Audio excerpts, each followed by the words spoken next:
สวัสดีทุกคนนี่คือบรรยากาศใส่บาตรในงานบุญนมัสการพระธาตุหลวงเวียงจันทร์ประจำปี2025นะซึ่งว่าตอนนี้ก็จะมีชาวบ้านเนาะพากันมาเต้าโหมอยู่จุดต่อหน้าธาตุหลวงนี่เนาะเป็นจำนวนหลายเลยนี่นะซึ่งพิธีมันจะเริ่มประมาณ7 โมงเนาะแต่ว่าบางทานเพิ่นมีเวียนมีการเนาะใส่ก่อนก็ได้เนาะเราโหมกันอยู่จุดนี้นะมาแต่เช้าคนเนาะผู้ที่อยู่บ้านไก่เนาะมันก็มาแต่ประมาณ3 โมง 4 โมงเลยเนาะนี่เนาะเราโหมกันอยู่จุดนี้แล้วก็จุดอื่นๆนี่เนาะจำนวนหลายเลยแต่ว่าอยู่จุดนี้เนาะจะแน่นเลยเนาะก็เป็นสถานที่กว้างขวางเนาะสะดวกสบายวันนี้อากาศก็เย็นดีเนาะตอนเช้าๆเนาะครอบครัวเนาะพาลูกพาหลานมานอกจากยอดแล้วยอดลงมาได้เลยเนาะพาไว้ได้ให้ไปดูให้องค์พระธาตุนี่เป็นที่มาประจำจะพระเจ้าไปติดตาข้างให้ไปเอาได้ตอนนี้บางคนเนาะมันก็ใส่ก่อนใส่ก่อนก็ได้เนาะเพราะว่าบางคนเพิ่นก็จะไปเวียกไปกาดเนาะบางคนก็ว่าได้พักเวียกเนาะในมื้อนี้เพื่อเป็นที่ข้าไฟของคนในเทวดาสามารถใส่ก่อนก็ได้เนาะก็เป็นอย่างเนาะที่ศักดิ์สิทธิ์และคนรุ่นลูกรุ่นหลานพระเจ้าเกิดใหญ่มา3 ปีภายหลังแล้วพระเจ้าไม่เห็นสิ่งที่เขาสร้างขึ้นในยุคปัจจุบันแล้วเขาเรียนเกิดมีศรัทธาในการอนุรักษ์พุทธนัตตาเนี่ยเนาะเครื่องใส่บ้านเนาะก็จะมีข้าวนมไข่ต้มเนาะปัจจัยเนาะมีเงินข้าวเหนียวแล้วเราก็จะใส่ข้าวเหนียวเนาะข้าวเหนียวข้าวนมแล้วก็มีปัจจัยเงินว่าองค์พระธาตุในปัจจุบันนี่คำพ่อตัวคำโอ้ผัดประมาณ3.8 โซนตัวมีศรัทธาทั้งหลายครับไปเห็นแล้วทายรูปไปแล้วเกิดศรัทธาบริจาคเป็นต้นว่าการตั้งของคุณของตัวเองเป็นเวรช่วยต่างหากให้เขาเลี้ยงสมใจกับที่แล้วงามเลยเนาะผู้หญิงแล้วมันก็ใส่เส้นเนาะเกาพรมเบียนแผ่งามๆเนาะอันนี้ก็จะเป็นฮิปฮอปประเพณีของลาวพุทธศาสนาบ้านเมืองและเรื่องราวของเขาสาวน้อยก็พาลูกพาล้านพาครอบครัวมาเนาะตำรวจไล่เลย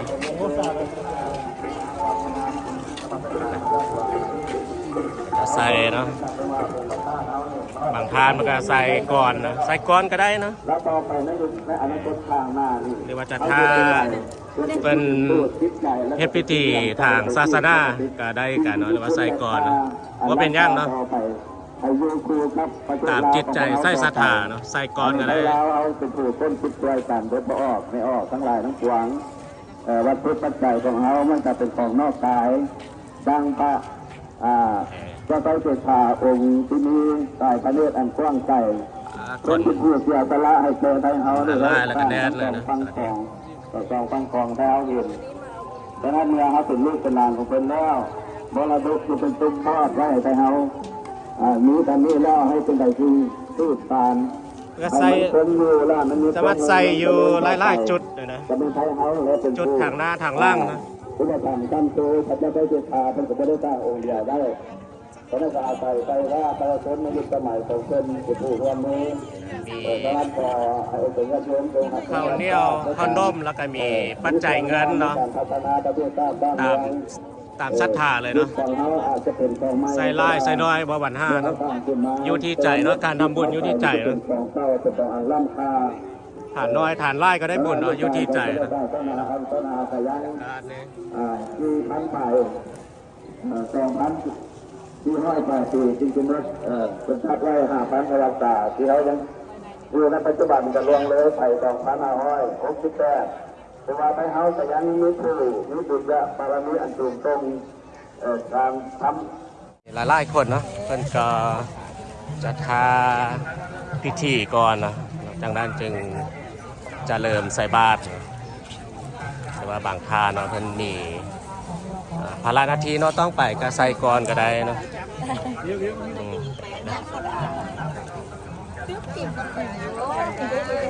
แล้วก็จะเรียนยาวเลยเนาะอยู่ต่อหน้าลักกาทางล่างเนาะพระธาตุหลวงทางหน้านี่เนาะไล่เนาะทางหน้าบรรยากาศนี่ก็ดีเลยนะ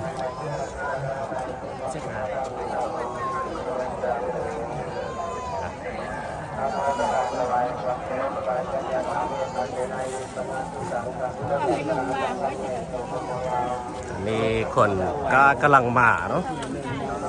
ถือว่าไล่เลยแล้วบางคนเพิ่นก็มาแต่เศร้าเนาะแต่ว่าบางคนก็ห้าก็มาถือว่าเพิ่นก็จะใส่ฮอดประมาณเวลา8-9 โมงมันน่ะมาช่วยหนึงกระทันเนาะ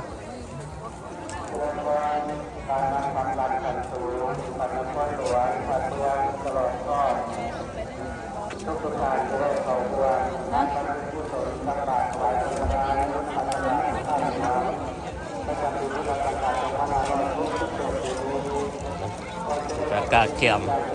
ข้าวต้มข้าวนมเนาะข้าวเหนียวและอื่นๆนะ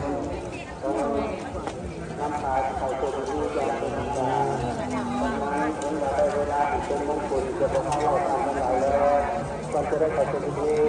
จะได้ไปเยี่ยมบูชาพระรัตนตรัยพระนามพระอาตมาภาขอทุกท่านเกิดจะได้ทำความสำเร็จสูงสุดจะได้ประโยชน์บูชาพระรัตนตรัยเวลาที่ได้ถึงได้เยี่ยมบูชาพระรัตนตรัยขอเจริญพร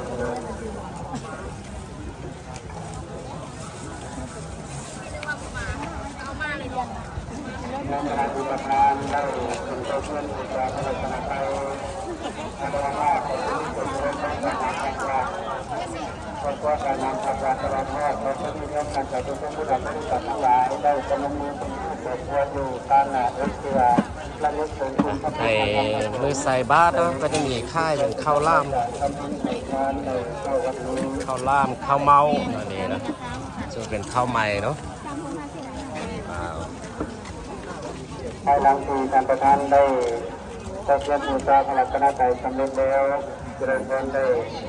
กล่าวอนุโมทนาสาธุพร้อมกันค่ายอย่างไรนี่ค่ายมันนะ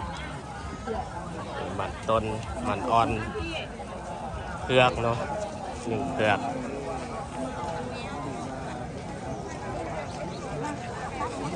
นี่นะเอาพอดจุดเดินพี่นะขนว่าไล่นะ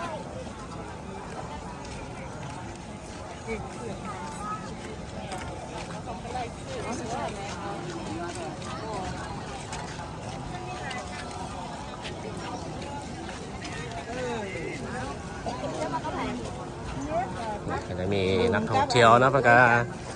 มาเที่ยวส้มเนาะแต่เศร้าเลย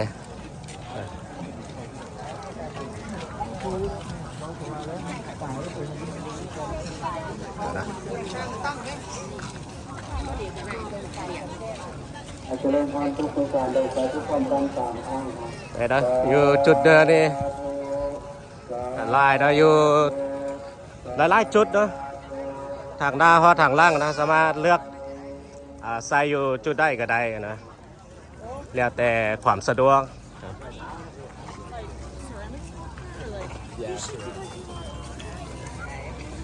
ก็จะต่างบาทนะ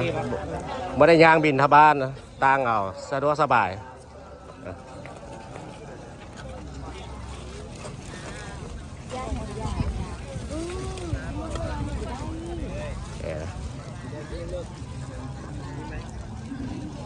ปีนี้รู้สึกว่าเพิ่นจัดสั้นเป็นระเบียบเนาะสันดานจะเฮ็ดให้บ่แออัดเนาะสะดวกสบายเลยจัดเป็นจุดนะแล้วก็สะดวกสบายสำหรับผู้คนที่จะมาใส่บาตรในมือนี้นะ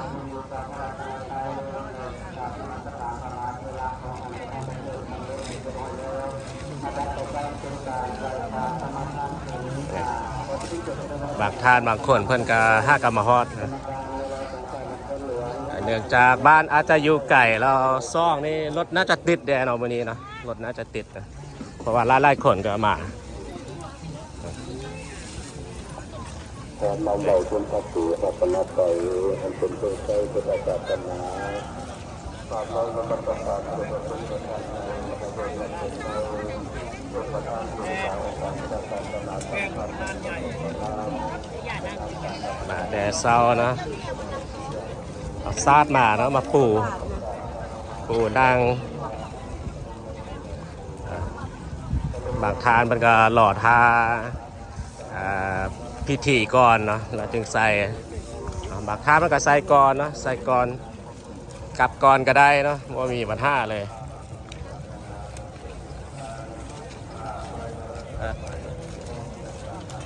โอ้เนาะวางเลยนะไล่ห้อยเลย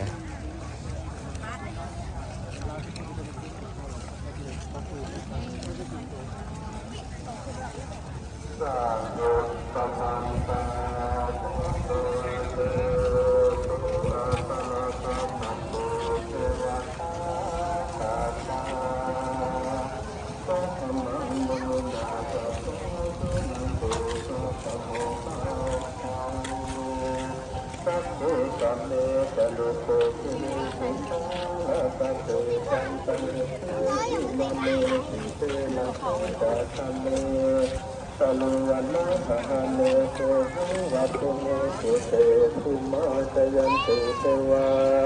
สารธาตมิสเมนาคาตันหาพนาคาสุขันตาสันติเกยังมุนิวาลวัจนังสาภวมุสุนันตุตอนนี้เพิ่นก็เริ่มพิธีทางศาสนาแล้วตอนนี้นะก็จะมีสูตรก่อนนะ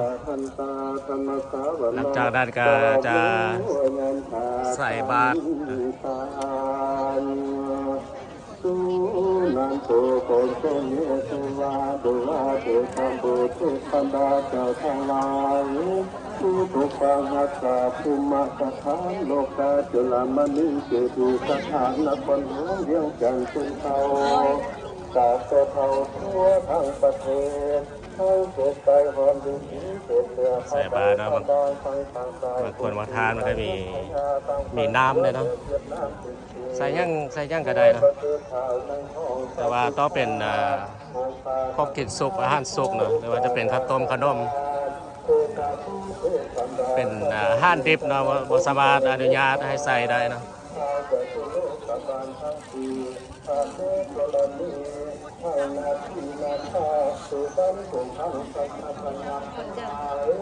จงเสด็จเข้ามาใยสหัสสีสินทาน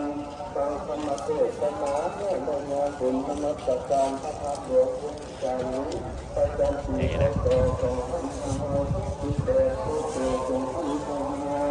จงบูชาทั้งหลายไม่สลับกันมีโลกทุกคนทุกองค์จะเกิดขาดเดิน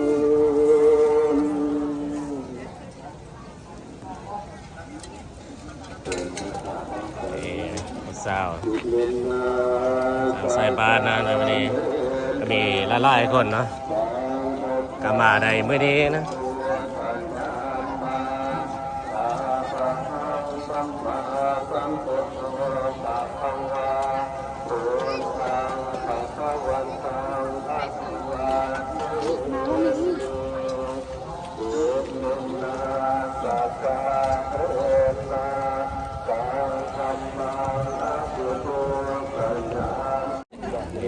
ยิ้มแย้มแจ่มใสเนาะในมื้อนี้นะก็ดีใจนะหลายๆคนก็ได้มา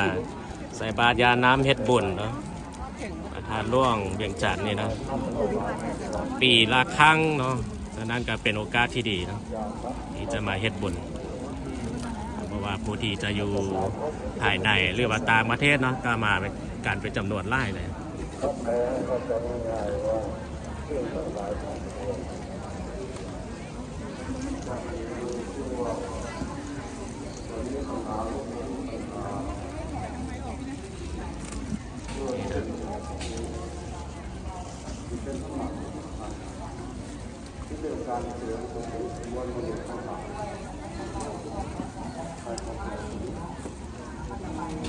มากัน ใส่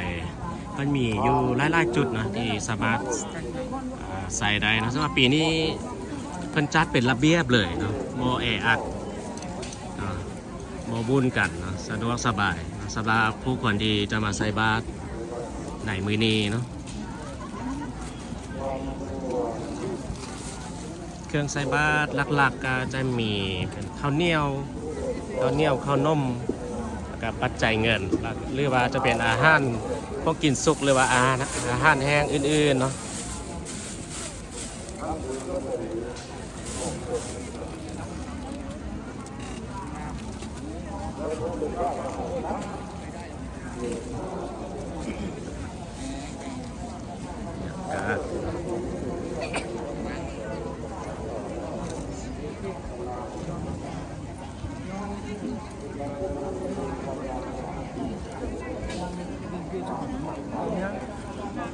พาลูกพาล้านพาครอบครัวตื่นแต่เช้า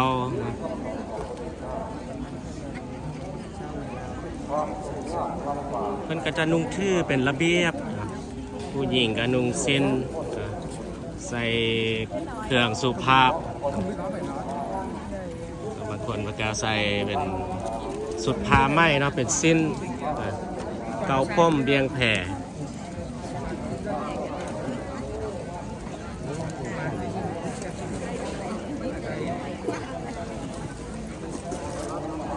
มี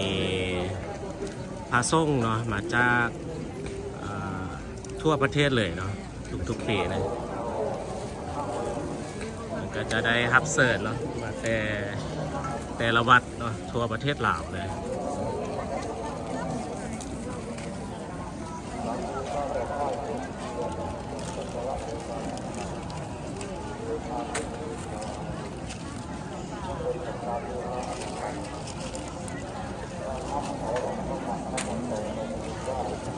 ก็ยังมีไล่คนเนาะเป็นการรอท่าคิวเพราะว่าคนมาไล่รอท่าคิวเนาะใส่แล้วก็มีใส่ต่อไปอ่ะเราได้อดใจรอท่าเนาะใจเย็นๆเพราะว่ามื้อนี้อากาศดีเนาะอากาศดีฮอนบอหนาวเนาะพอดีนะอากาศนะ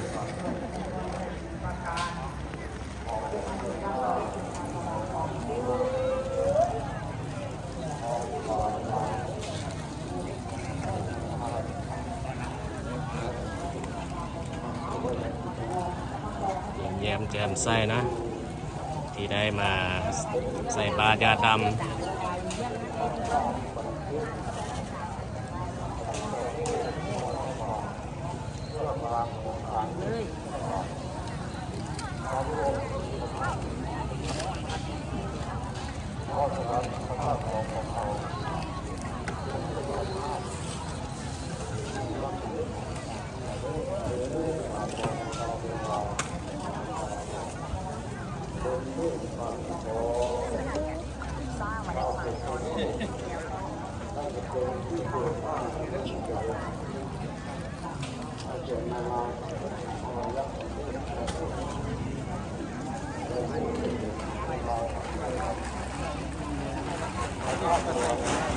ก็ยังวันนี้มันตังลงมา สาวน้อยนะครับตื่นแต่เช้านะ ใส่เข้า ใส่บาตร เห็นทางด้านใส่ขึ้นมาสบายนิดนึงนี่เขาจะเลือกงานต้นเราหมดรอบเขาแล้วก็จะดู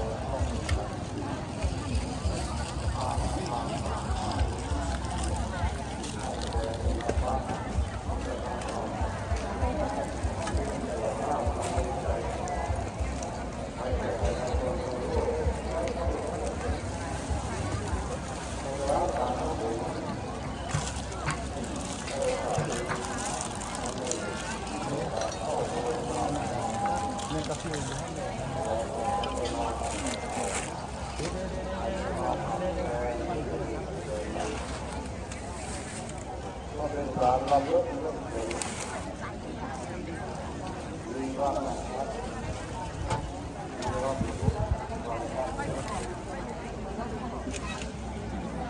น้ำของ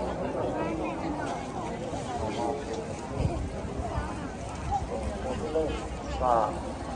พระธาตุเป็นจำลองของพระธาตุเกิดแยกเป็นพระมันเป็นต้นสมบัติมาตั้งไว้เป็นหลักสำคัญเป็นให้พวกเราได้มีความเป็นดวงใจต่อบุญการว่าวันก่อนสวยรัตนาเรียนแล้ว หลังจากที่ใส่บาตรแล้วก็มีหลายๆคนเนาะเพิ่นก็มาสักการะบูชาเนาะอยู่ต่อหน้าผู้ปั้นเจ้าไสยเศรษฐาธิราชต่อหน้านี่เนาะอย่างคึกคืนเลย หาลาพันตะพุทธไปทางอีมุทนาหนึ่งแตงกีน้ำสีฟ้าเตอ ก็จะแน่นเลยเนาะก็จะมีดอกไม้ทุบเทียนเนาะในใต้สักการะบูชา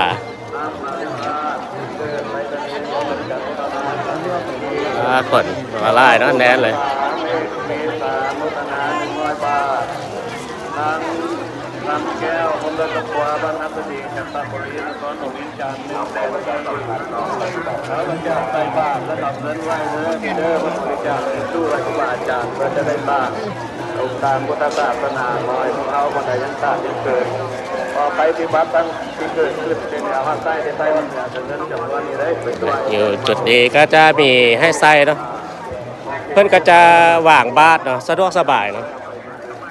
ครับบินทบาทยางนี่ก็จ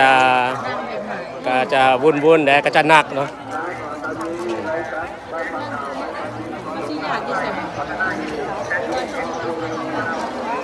ไปยืนกับแอนนี่เลยแม่มองนั่งดำๆเนี่ย ได้พระแล้ว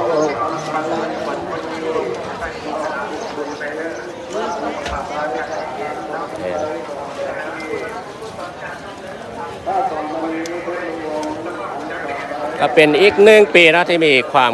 คึกคืนเนาะทุกคนมาใส่บาตรมื้อนี้ก็ถือว่าเป็นจำนวนหลายเนาะ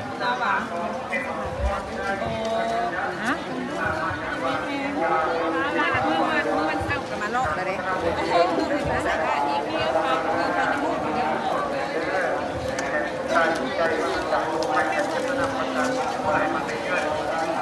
อยากนำไปเที่ยวไม่ประหยัด ห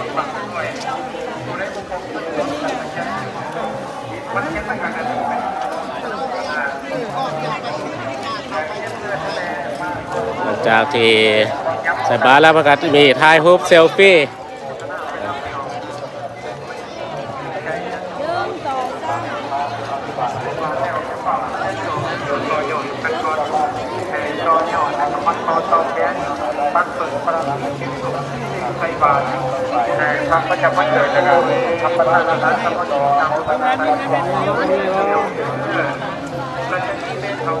เห็นนะตัวนี้ก็คือบรรยากาศในมือ